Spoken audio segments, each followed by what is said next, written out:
Mike, I hope you're having a great afternoon, man. Welcome into the game in T-Town. I'm doing great, buddy. It's good to be back on you. And you're right, 2009. Got a chance the other day. I know a lot of people out there did to watch that 2009 Iron Bowl that came on the SEC Network a couple of nights ago, and it was nice to reminisce. Can't believe it's been 10 years already. You know, and you just said it, and it kind of hit me. 10 years, 10 years. I mean, wow, as we celebrate that special occasion. Mike, is there a moment in that season that you remember of just maybe a bond or some moment that happened that's a favorite? I mean, obviously hoisting up the national championship trophy is a special moment, but is there something else during that season that stands out?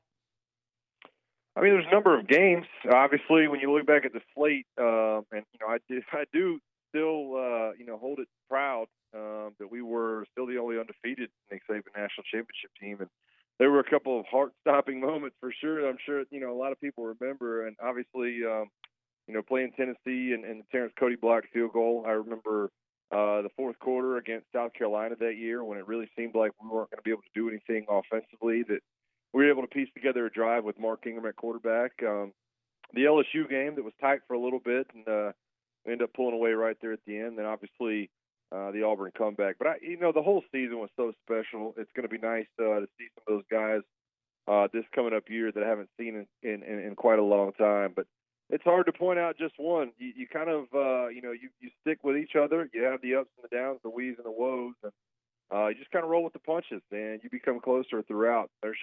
There's nothing like that championship locker room, Ryan, and you get to know those guys on such a personal level, and you put the hard work in, and you come out on the other side better for it. And obviously a lot of special things were able to happen that year.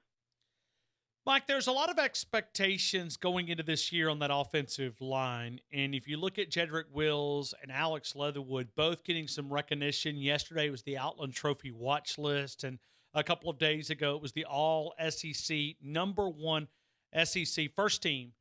12 out of the 23, 24 players, counting a couple of specialists they put on there, 12 of those from the University of Alabama. This looks pretty talented, but let's spend some time at that offensive line. Alex Leatherwood and Jedrick Wills, can they anchor down that offensive line and maybe get us back to being a special smash mouth football a little bit? They're just as talented as a tackle duo as we've seen in quite a long time there at Alabama, and that's saying something because you go back to the Kwanjo obviously era, the Cam Robinson with Jonah Williams on the other side, things like that. But this group is special, and I'll tell you something else. My TV's been glued to SEC Network with kind of season around the corner. The national title game from a couple of years ago against Georgia is on the TV, and I'm watching Alex Leatherwood, the true freshman Alex Leatherwood, step in the second half and play left tackle at such a high level. And it just kind of reminds you just how talented a guy like that is and really what the ceiling is for him. And I got to be honest with you, Jedrick Wills is one of my favorite players that's ever worn a crimson jersey. You watch him, the explosion and the power in his hips, the ability to really drive guys off the ball. He's in a league of his own. I mean, he really is in a league of his own in terms of right tackles we have had.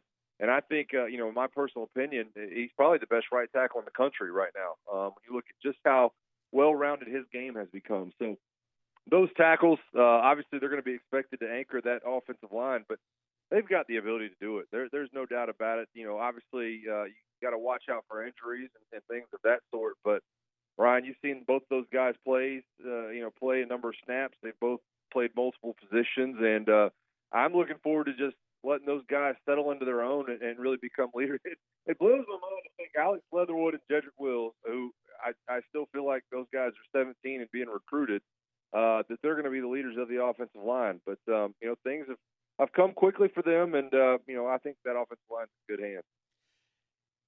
You believe that Alex Leatherwood was just playing out of position last year? Because, everybody obviously believes, he has not played a bit at left tackle other than that championship game, but he's getting all the recognition. He's getting the deserve. If you talk to these NFL scouts, they look at him and go, hey, this guy could be, an early round NFL draft pick at left tackle. Was he just playing out of position, in your opinion, last year? I think he was, and I don't think that's anybody's fault. I think when you look at a guy that talented, you have to put your best five on the field when you're an offensive line coach. I deal with that at a high school level right now, and so I can only imagine what Brent Key was dealing with last year and saying, how do I find a way to get this guy on the field? Like I told you, I think Jedrick Wills is probably the best right tackle in the country. And then you have another, early round draft pick and Jonah Williams.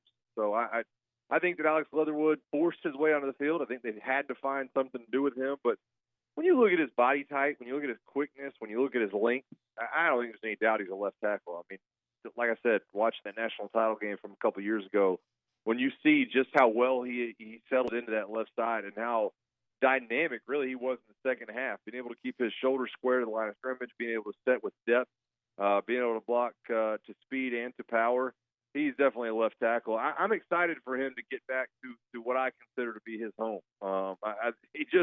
He looks like to me, much like Cam Robinson before him, that he really was born to be a left side tackle. I used to say blind side, but more because Tua is left-handed. But he looks to me like he was born to be a left tackle, in my opinion. Mike, if you're trying to be a defensive coordinator, understanding that you're an offensive lineman, but kind of flip on that side of the field, if you're going up against Alabama and you got a Jalen Waddle and a Jerry Jeudy, which is a blitz, you got a Devontae Smith. We know what he was able to do in the game that we've been talking about, the championship. Henry Ruggs. You look at the backs in the backfield. Then you got the lefty there in Tua Tagovailoa. How do you attack this offense? How do you defend if defensive coordinators are coming up with some type of game plan? What do you do to try to slow down this offense? Well, I think you start off by hoping that you are able to attack the middle of the offensive line, and that's just going to come because of the youth, of the inexperience that you're going to see from the middle of that group. There's no more Ross Pierce-Baker, who obviously was a staple in the middle of that offensive line, but I think you have to hope that you can attack them up the middle. Maybe you go with some 5-down defensive front. Maybe you kind of cover up both the guards and the center. Maybe some twist game, maybe some 8-gap blitzes behind that. I think you have to see if you can get to Tua up the middle of that offensive line because, like I said, you look at the guys on the outside, they look like they're the kind of guys that will be able to hold up throughout the entirety of the season. And as Tua continues to grow and mature, he looks like a guy that's not just going to drop back and throw the ball downfield. He looks like, he's the kind of guy that will grow over and mature and find his hots and find his running backs in the flats and do the things to get the ball out of his hands. So you have to be multiple. You have to be well-rounded. You have to find some guys outside that can go into man coverage, possibly like an LSU with the secondary they have, and just hope that you can find a way to get into his face. But it's not going to be easy. There's weapons everywhere, and when you have an outlet, just a quick read outlet like a Jalen Waddle, you have to make sure that you're on your P's and Q's because if you do mess something up, if you do leave one seam defensively against this tight offense, you're gonna pay dearly for it. I mean, I don't know. I don't know that you can just continue to go at it all day and think you're going to stay in Tua's face. They're going to score points. They're going to score points in bunches, and hopefully this year, in my opinion, hopefully they're able to score points on the ground, right? Hey, me too. I mean, I don't think we're going. I mean, listen, you know me. Because I think about pounding the football. How much would that play action pass be able to help Tua Tagovailoa out in just getting that nanosecond for those second and third levels, just to give them a little bit of wiggle room. If that play action gets to working, you can run the football and you can really tee it up then. Oh, I mean, I think it'd be huge. And listen, I'm a huge fan of Michael Locksley, and I'm a huge fan of what he was able to do. But there were times last year, and particular sitting up in that media suite up there at Mercedes-Benz Stadium in the SEC title game, where you look at the middle of these defenses and you say, why are we not attacking the A gaps? Why is Josh Jacobs not running an inside zone play or a power play? And listen, I think that's a lot of what Nick Saban was pointing to a couple of months ago when he says we got to get that Bama factor back. That's what it is to me. A gap, B gap runs. It's running up the middle. It's pounding the ball even when there's 8, 9, 10 guys in the box, and making the defenses like it. I mean, getting them on their heels, saying, "Hey, listen, we're going to double team your defensive lineman. We're going to shove you back, and there's nothing you can do about it." So, I'm excited about it. We've got the big backs to be able to do it this year, and I think that Steve Sarkisian understands that, and hopefully he's able to really get those game plans drawn up and kind of get back to the basics there on that tight offense. Mike, I take you to the defensive side of the football, and I know the offense, rightfully so, deserving, but let's go to the defensive side of the football. I mean, you start naming off names like Raekwon Davis. if Anthony Jennings could get back to where he was at that Clemson game prior to that injury, and I don't think he was 100%. It looked like the last year he was still trying to get there. When you look at guys like Dylan Moses, I asked him point blank. I said, can you be Nick Saban's alpha dog on that side of the football? He said, I prepared my entire life for this leadership role. I'm ready to take that next step.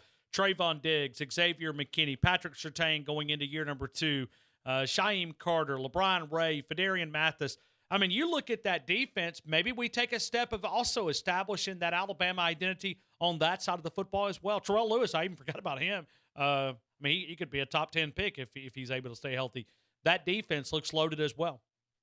I don't think there's any doubt. And two, to me, Ryan, when you talk about establishing that Alabama, identity, I look at a guy that they obviously expect a lot from, DJ Dale, this coming up season. I mean, he's got that body build, like they're going to establish it, up front and really, stop the run game first and foremost that these Alabama Nick Saban defenses have been known for. But I'm with you. When you look at Anthony Jennings, when you look at Terrell Lewis, when you look at Raekwon, this looks like a defense that from the inside out should be one of our top pass rushing defenses in the last few years, going all the way back to, Tim Williams, a couple of years ago. So I'm excited to see them get after the quarterback. I would not be, excited to be this new Duke quarterback that's going to be playing in Mercedes-Benz.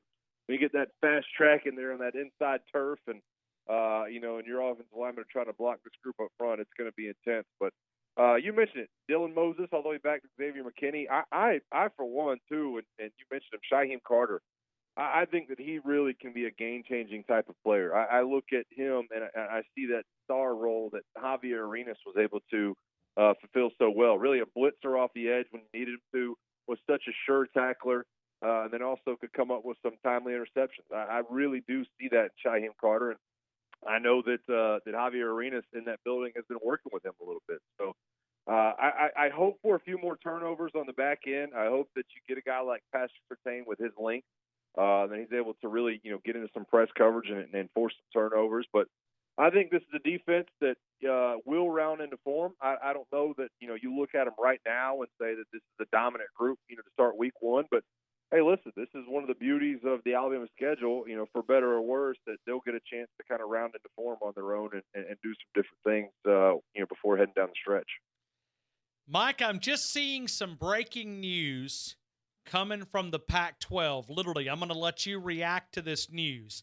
If Mike Johnson is on the offensive line and he has a false start or he has a couple of holding penalties or he has he spikes the football after running for a touchdown, he gets an unsportsmanlike conduct, Mike has to come into the press room and answer the tough questions. If Nick Saban makes some bad decisions, he's got to come in the press room. Starting in 2019, the Pac-12 are going to allow their officials to come into a media room and answer the tough questions.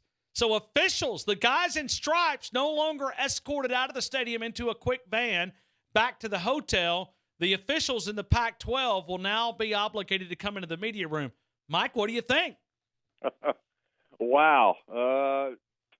I tell you what, I if I'm an official, I'm probably not sending my application over to the Pac-12 right now to try to get in on that. But listen, I'm the kind of guy, as most fans, a lot of coaches and players, you don't love officials, but they have a tough job. And hopefully, just hearing that and reacting to it, I hope that they are able to kind of get some time in the locker room, take a breath, maybe have some kind of media relations specialist in there with them, and kind of gather their thoughts, because I think the last thing you want, through the Pac-12, this could backfire, right? I mean, this could be, oh, hey, I made a bad call and I step right off the field and head right into the media room, and then all of a sudden I'm faced with a question and I don't have a good answer. I haven't seen the replay, that kind of thing. So I hope they're well prepared, because the Pac-12 obviously with their results in the college football playoff the last few years, their back's against the wall, and maybe this is an opportunity for them to try to change some things, but.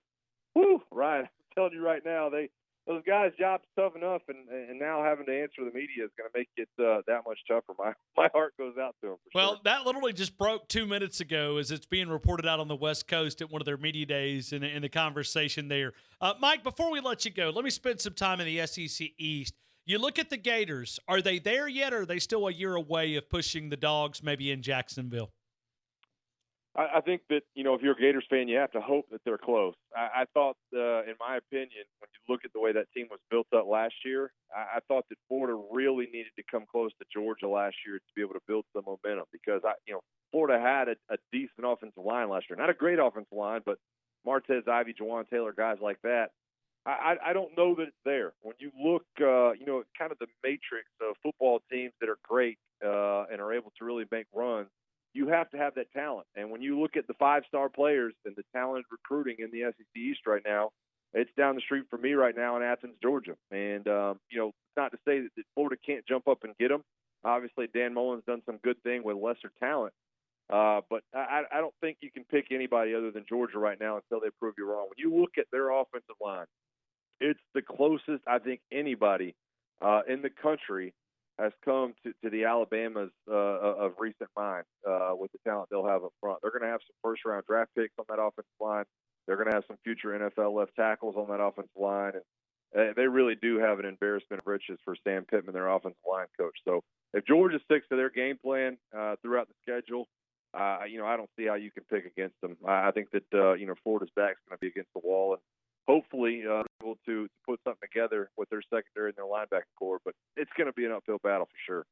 Mike Johnson, he's a former All-American at the University of Alabama, played in the NFL, CBS 42, pre- and post-game, a contributor for Bama Insider, wears a lot of hats, also coaching high school football there in the state of Georgia. Best way to connect with Mike Johnson, MP Johnson 79 on the Twitter account. Hey, Mike, thanks for giving us a couple of minutes of your time, man. We always love to be able to pick your brain.